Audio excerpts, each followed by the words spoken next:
I'm realized. Yeah, it's a weird name until you realize your own is just a bunch of letters people normalize, so let's get out of the way. See, I like to philosophize and put my life in these categories, but at the end of the day, I cannot escape that it's a living, breathing experience. It's one big journey, and thus the said journeyman.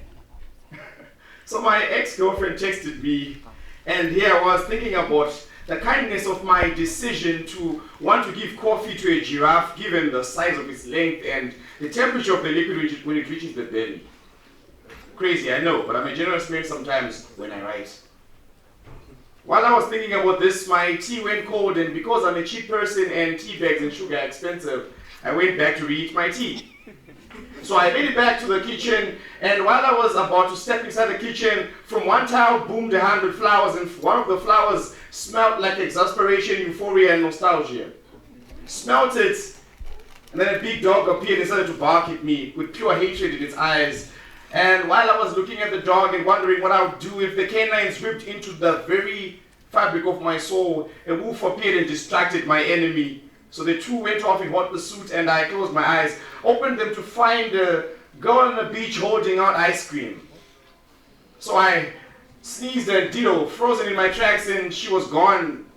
Worst part was she was naked, but now she was gone. So she's gone, and I licked the ice cream that she left me, and it smelled like 4 years of trying to make a writing career work. Licked it again. And then I saw a train halt in a red mountain, and I got aboard the train, and I saw a younger version of myself who had a crush on Medusa, and I told him, don't do it, Ree, don't do it. This is exactly what happened in Form 1 when they told you Ashley liked you, and she said, no, don't do it, she's Medusa. So I dissuaded him, and then got off the train at the 13th stop, and boom, back on the towel, deposited my tea in the midget pot, and heat on. Ladies and gentlemen, that is how you write a narrative from nothing. I'm Ree the WordSmith.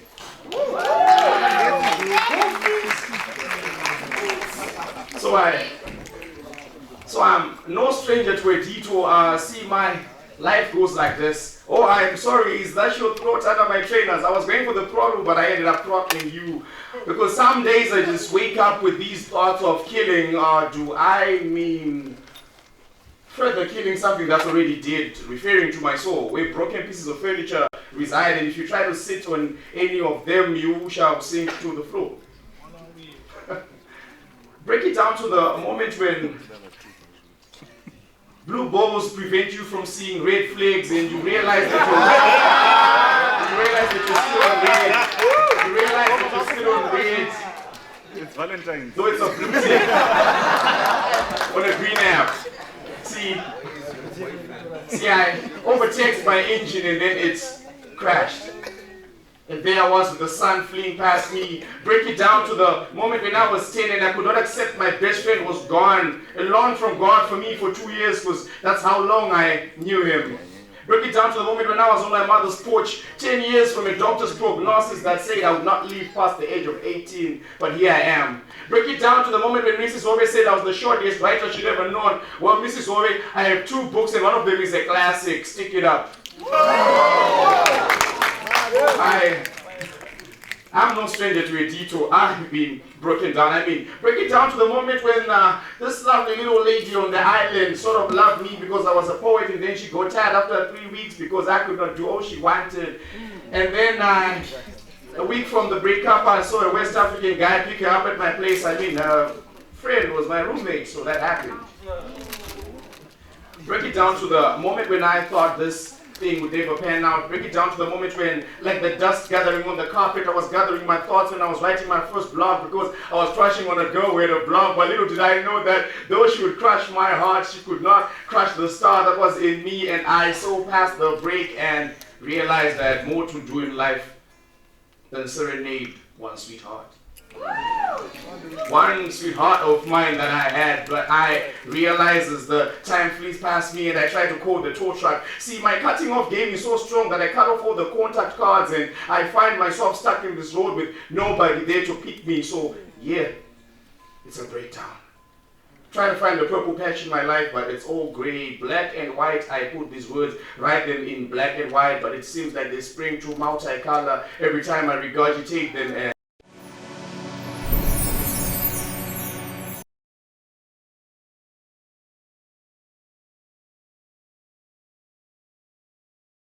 okay, now I'd like to invite another of our Zimbabwean colleagues, Realize, and he's going to write a poem introducing himself, that he wrote himself, Off I Go.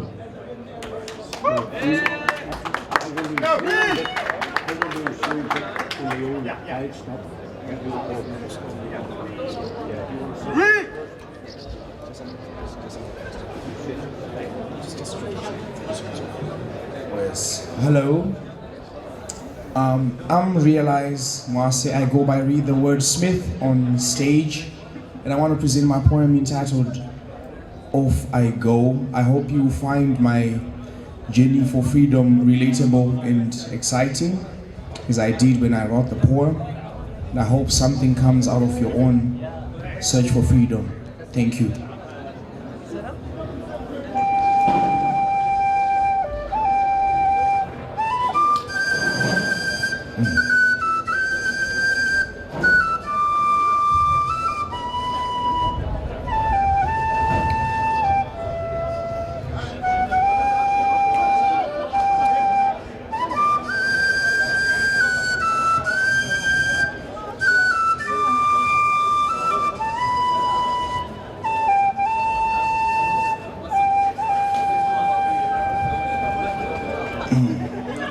I tossed, I turned, still a prisoner of my intellectual slumber. I woke up and I learned I didn't have a name, but I was just a number. I was just a percentage, I was just a statistic, only worth for quoting, the prognosis of a problem child. There was nothing to my name, for I had no name but just a number. I woke up, I looked at my bars. I saw that I was behind the bars of people's expectations. I saw that I was behind the bars of public opinion, tried, convicted and found guilty by the courts of public opinion, uninformed but powerful despite the ignorance behind it. I found that I was behind the bars of my own making. I found that I was a prisoner of the fear of failure. I found that I was the prisoner of the fear of success. For what would become of my soul if there was gold found inside? I discovered I was the prisoner of what people wanted me to become. I discovered that if I didn't have a net worth, I didn't have a self-worth. I discovered that people wanted me to find gold in my pocket and not virtue in my soul. I discovered I was a prisoner. I discovered I had no way out. I discovered there was no place for me to go. I discovered that I was going to fade away into the ether, that my story was not being told and I might as well as not have a name or an identity. I discovered that I was set to perish. And they say that jet fuel cannot melt steel beams, but the fuel of my dreams was enough to propel me, to compel me to be a better man. I discovered and I opened my eyes and I was realized. As my name goes, I realized I opened the real eyes of my soul to discover the worth that lay within me, to discover the jewels and the planets that lay within the irises of my eyes. And off I went, off I sped, to be the man of my dreams, to meet the leader. I looked in the mirror every day and saw distant, to meet the planets that dwelt within my own heart. For there was no love and control that the world had over me, and I melted the bars. I looked at my fate in the face and I said, I own you. And off I went. So off I go, and off may you go. Discover your own freedom. For in the deserts of despair you've wandered, dejected. In the zenith of your confusion you've wondered if people care about you. But you're more than a number, more than a percentage. You have a name, and it's destined. Off I go.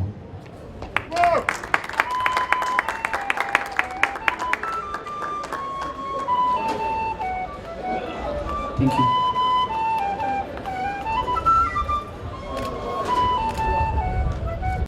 while waiting for the tow truck, there was a voice on the radio. It kind of sounded like me. It should have sounded like me. It would have sounded like me. It had not been jaded. It goes something like this. Knock, knock. Before you get the door, it's just my heart pounding for you. It's just a poet in love with his heart racing against himself at breakneck pace, tearing down layers and layers so I can lie with you and share truth. Or maybe this is just a lie. See, I want to tiptoe into the innermost corridors of you. I want to devour your naked soul with my roving eyes. I want to kiss your mind and strip you of your shyness. I want to run my fingers through your most forbidden thoughts.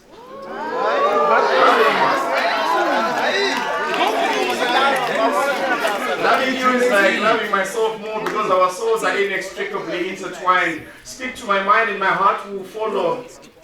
Sleep with me and dream with me till tomorrow. I'm just a wordsmith.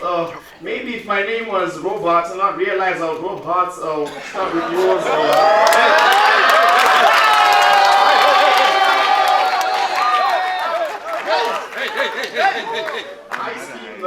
I scheme the color scheme of my mind must be dazzling to you or kaleidoscopic because I kind of dream in color, more multi-color than they would like me to admit. But yeah, maybe I just do love you. Read with me with questions of bullets of indecision, walking down the boulevard, thinking about you and what you do to me.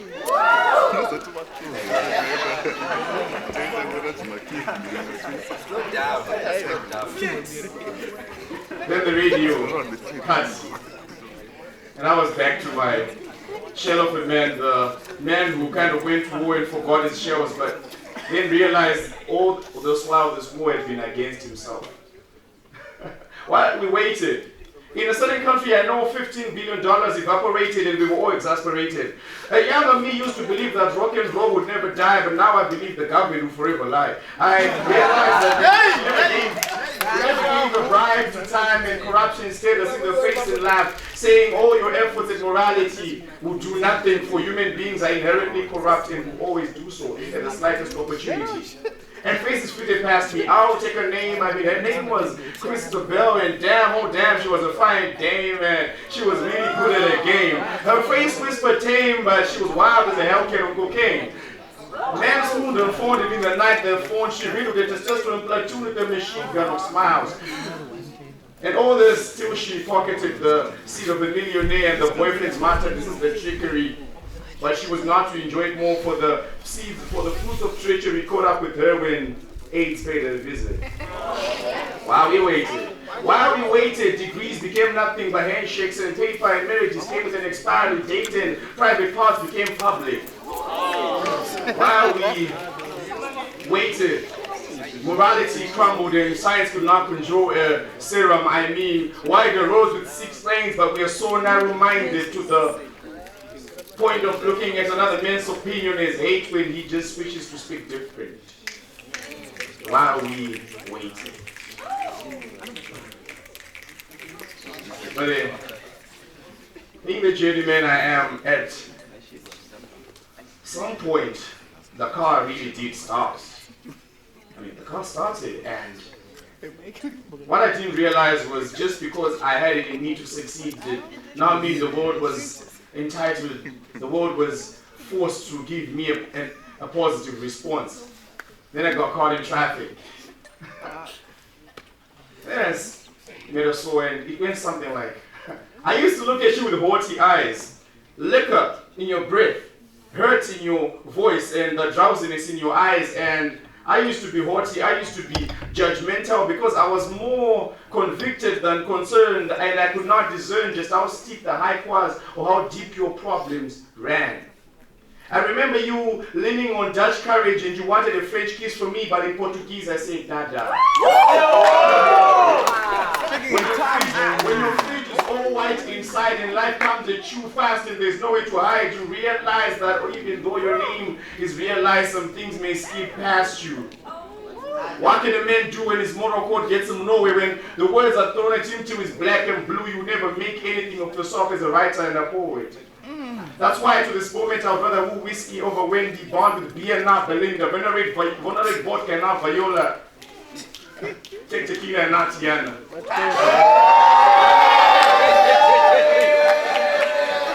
I understand that maybe there's just no message in the bottom, but a few spam emails, and the days can be so underhand, stealing past me while I hang over my feelings over the balcony while still suffering from a hangover, hanging over the moments when I could have done better. And I told myself, I thought I'd never get drunk, but I did. And I can't promise I won't drink again. Because see, it's a cold world, but at least alcohol doesn't freeze.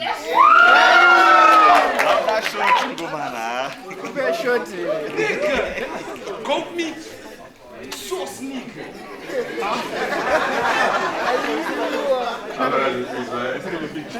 I remember this moment, I'll show you something funny. I remember this moment back in 2012 with this girlfriend of mine, and we were about to share a lovely forbidden kiss in the road. Then she was like, "Oh, Reese, stop it, we have an audition." And I was so confused, and I realized that the English was broken and she meant audience. Well, now I kind of have an audience and an audition. But thank God I wake up every day and audition for greatness, see with the amount of jewelry tattooed right into my soul and my metaphors that are metaphors in the faces that gaze into realms unknown. I'm not worried. Again, it's a cold world, but at least alcohol doesn't feed.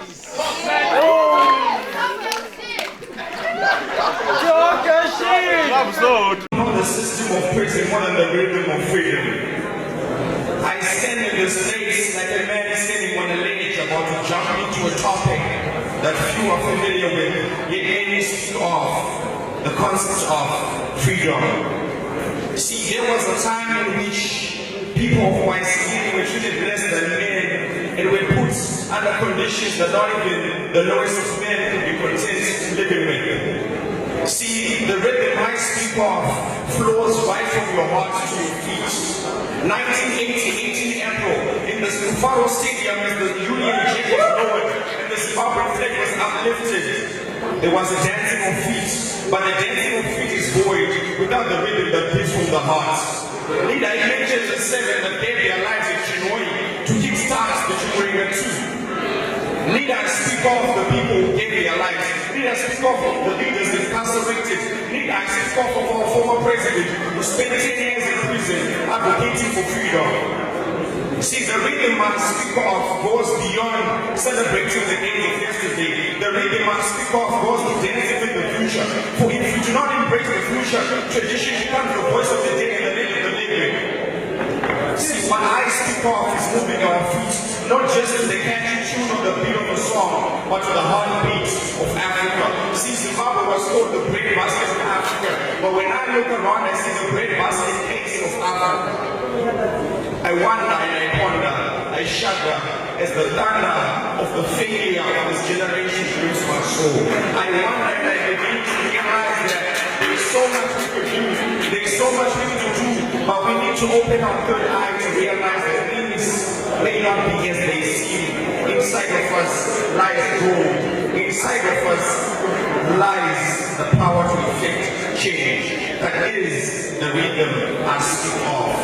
If you ask me the best beat to dance to, I will tell you the best beat. I will tell you of the Zimbabwe that flows, the passion that flows with the ferocity of the Victoria Falls.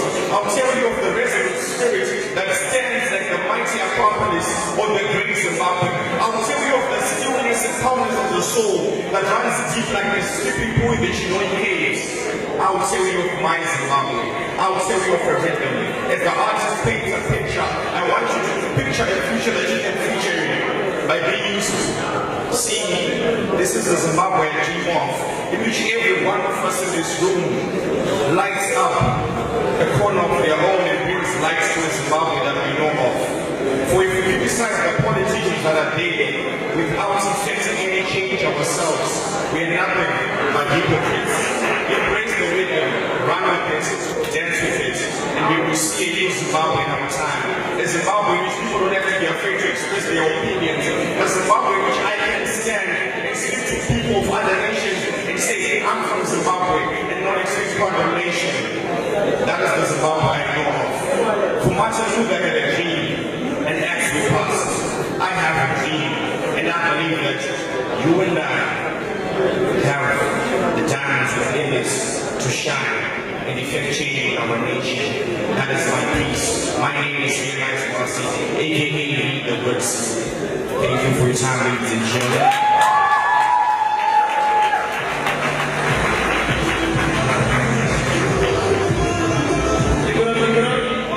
And this is the artist's page, and as you can see, these are feet moving to the rhythm.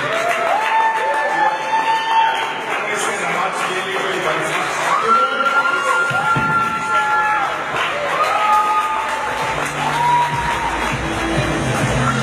And trust. I wish the happiness didn't come with the occasional reminder that the laughter ends and eventually you have to confront the empty husk that is your life sometimes. I wish the lovely phone calls never came to an end, but again I'm not Thanos. I cannot snatch what I do not like about existence. I wish I never missed on that opportunity that I failed to apply for simply because I believed I wasn't good enough. But hey, everything comes full circle. I wish I could have a message without a mess. I wish I could testify without testify. But here we are.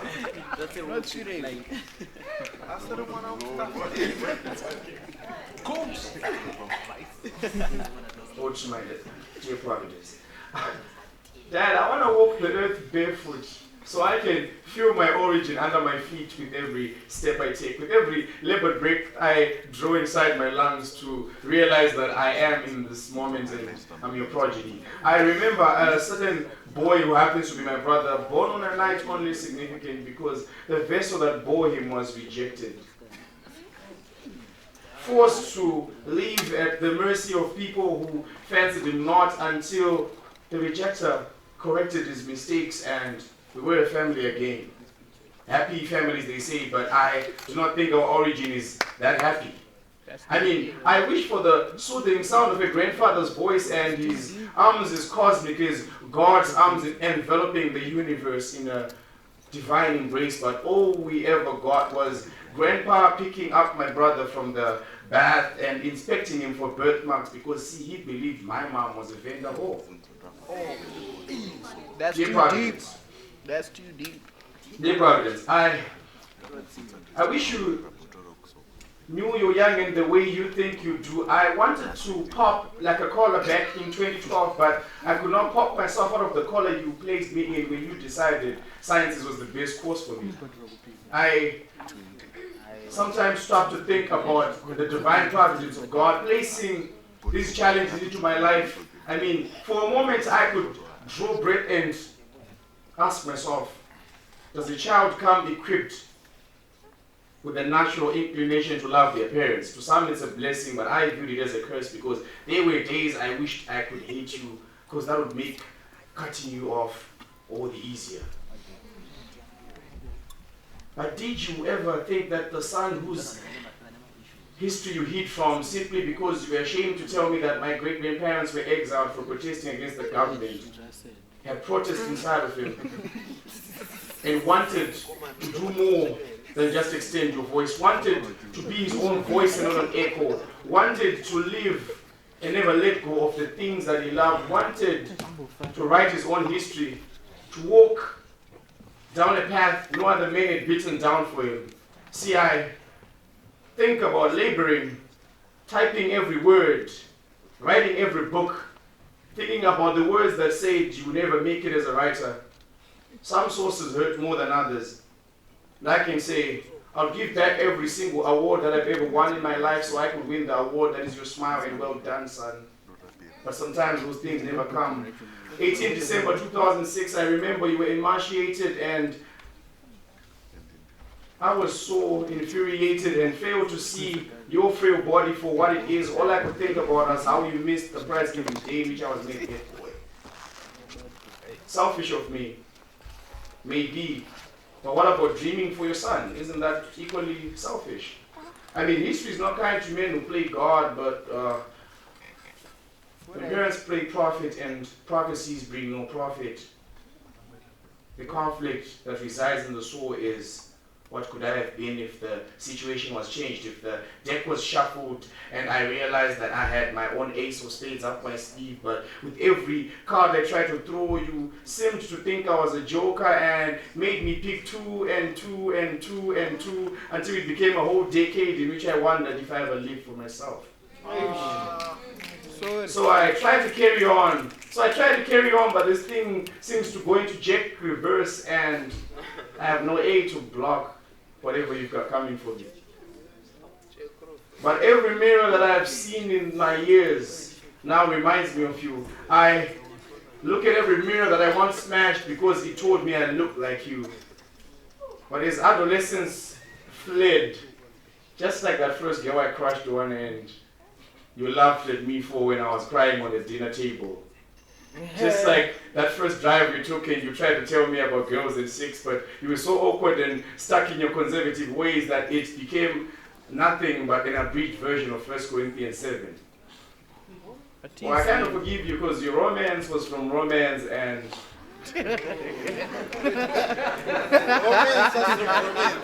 So I reflect. But whence shall I cast my reflection when I have rejected every mirror? As the end becomes near, I realize our generation gap is nothing but a construct made up by the West. I realize that maybe you and I are just the same person. Love may be relevant, maybe not, but still, I am you and you are me.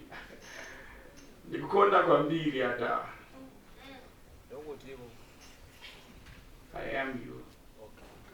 All I'll ever do to try to escape your shadow when you are the one who pushed me towards this language is a fallacy that I've stopped deceiving myself with. Maybe I would close my eyes and be blind. Maybe I would love better if my sight did not tell me to choose. It's funny how we choose soulmates from sight when our eyes are nothing but prey waiting to be deceived by vain illusions.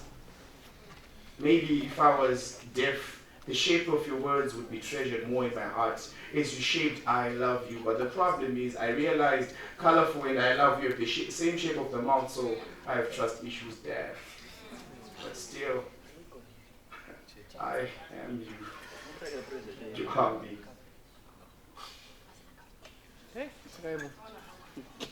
And thus the journey goes, with words being my companion through this whole thing, through the times when I slept on GTG's couch as I was finishing my first book, through the times when I wrote it on a borrowed laptop and wondered if I would ever get more than 2 meals a day, through the moments when I stayed in my pockets and literally searched like the lady looking for the lost coin in the Bible, and when I found 40 lost coins, I deposited them by killer and said I want liver. I mean, they amounted to 40 or 40 kuru, and that's all I had. Maybe you look at this as an invitation to step inside my shoes, but I know you'd wither the same moment you try to put your foot inside my trainer. So I would say that empathy is nothing but an illusion. For a moment you might stare at me, but you will never understand me. Just because you take pictures with the poor doesn't mean you understand their poverty. Just because you market it and put it on these shiny pedestals and say, I helped 150 kids in Africa, but I cannot name a single one of them, you're lying to yourself. Empathy is non-existent to you. All there is poverty porn and the shiniest picture to win Pulitzer Awards. Awards that will really crumble into dust. I mean, you chide at broken men and a beggar for wearing rags, but all you do is wear the same easy rags that are literally rags for thousands of dollars. So maybe, Dad, maybe it's not so bad between you and I. Maybe it's just the hand of cards we were dealt. I mean, when I imbibed your stories and realized that your father paid your exam fee, I could not blame you for wanting to safeguard my future. But your safeguards ended up putting me in a prison. What happens when a prison of perfection traps a man in a prison where he feels fated to never be himself? But see there, I am you, and you are me. So here we are on this journey, and it comes full circle. All I've ever wanted to do was to travel from you, but how can I travel away from something that is within me? How can a man evade himself? How can you kill that which is already dead? But as long as there's breath in my body, I am Reed the Wordsmith. I am your Reed the Wordsmith. Thank you.